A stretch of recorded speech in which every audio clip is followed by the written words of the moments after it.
Well, welcome. I have award-winning author Sara Brunsvold with me today. Thanks, Sara, for joining me. I'm happy to have you here. Thank you for having me. Yes. This is going to be fun. Yes. So this is the first time we've met, so could you just kind of tell me a little bit about yourself? Absolutely. So I write contemporary women's fiction for the Christian market, and they're all set in the Midwest. I'm born and raised Midwest, specifically in the Kansas City area where my family and I live.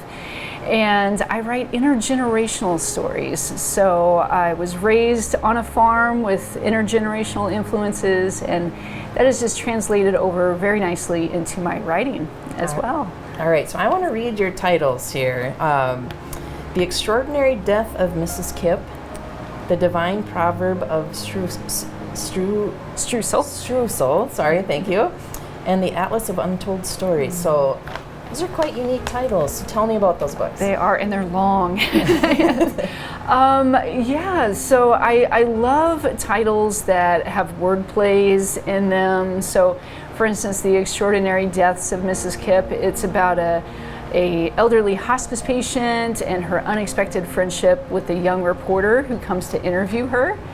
And she talks about the extraordinary deaths, plural, is kind of this nice sort of unexpected twist in the title, and it refers to there's a dual meaning in that plural form of deaths that I don't want to give any spoilers about, and then the divine proverb of Streusel is about a young woman who is coping with a family crisis by cooking her way through her great-grandmother's authentic German recipes. So that's where the Streusel comes in, and the book does feature recipes, but they're all paired with wise sayings or life lessons that are largely based on the book of Proverbs. So you've got the proverb and you've got the German cooking together, and so the title just plays so nicely into that. So how did you come up with that concept? I think that's very unique and very interesting. The recipes and the proverbs? Cooking your way through the cookbook. So that idea was actually inspired, if you've ever seen the movie Julie and Julia. Maybe a long time ago. Yeah, so it was about a young woman going through a quarter life crisis by cooking through Julia Child's the art of French cooking for American cooks, and it was a Meryl Streep movie, and anyway, I love that movie. And I love, again, just how it plays generation to generation. And I had just finished watching that movie for probably the 1,200th time. And I thought, well, what if you took that concept, but it was within a family context? And it was a granddaughter and a grandmother. And, what if that was paired with some of the other things that the grandmother wanted to pass on to the next generation, especially as it related to faith. So that's kind of what, how that concept came together. That's very neat. All right, and then the Atlas of Untold Stories. The Atlas of Untold Stories. It is about a mom and her 2 adult daughters who go on a bookish road trip around the Midwest, visiting different sites related to American literature. But the stories that they're really discovering are the ones that are unspoken between them. So love the Midwest, and I love literature. I was an English major, that's what my degree is in. So I was familiar with a lot of the literary sites around the middle part of the country, and just how much literary heritage this part of the country has. So it was a great way to celebrate that, but also celebrate the multifaceted family dynamics that I think we can all relate to. Yes, for sure. So who are some of the authors that have inspired you? So some of the earliest influences were actually the classics, appropriately enough. So John Steinbeck was one of the earliest influences. He was I discovered him in my early teen years, believe it or not, and I just fell in love with his storytelling. And is he The Grapes of Wrath? The Grapes of Wrath, of Mice and Men. He's one of those. And so The Grapes of Wrath was, it was Oklahoma, but it started with farmers, which I grew up on a farm, so I just kind of immediately related to that. And so he was an influence very early on, as was Harper Lee. To Kill a Mockingbird, it's my favorite all-time book. So there have just been influences like that from a very early age, and then sort of taking cues and lessons from them as I kicked off this writing journey. And how did that journey go? Was it, smooth? Or did you have some setbacks? Oh, it was a journey for sure, in every sense of the word. So yeah, I knew from middle school on that's my dream was to be a novelist, and I went to college to get that English degree and thought I was going to be a New York Times bestseller by the age of 25, and life was like, no.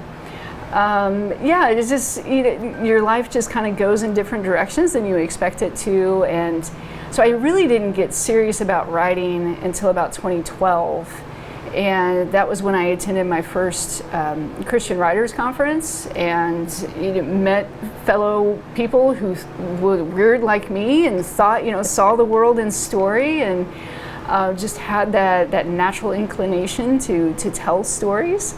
And I love that. And it was about almost exactly 10 years later that my first novel released from that point. And there was a lot of learning in between, and a lot of mistakes made. But I think that's what makes the journey such an adventure, is that it's intimidating not to know what's next, but it's also that's how we grow as well. Learning from going through things that you don't necessarily want to, but helps us grow. So what do you have coming up in the future?